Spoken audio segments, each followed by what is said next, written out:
it is one of the tongue letters. Al-lisan is the makhraj for it, and if you see sub makhraj, that would be middle of the tongue and the roof of the mouth that lies opposite to it. So let me explain that.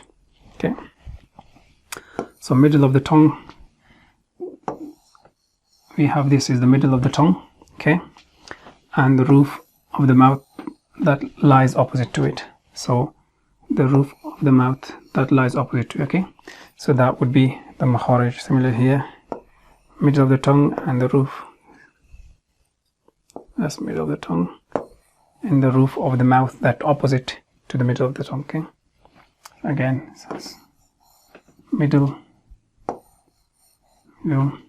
and this place. Okay, so let me go to the 3D model and explain it there.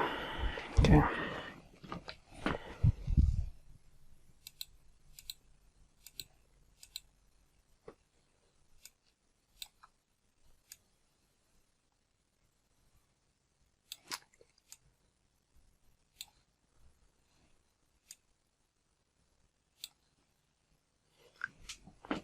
let's see.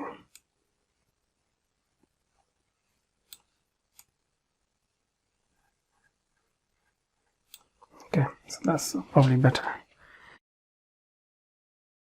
So the middle of the tongue would be this spot. Okay, okay, so middle of the tongue, and opposite to that would be this spot. Okay, so that is the articulation point for Sheen.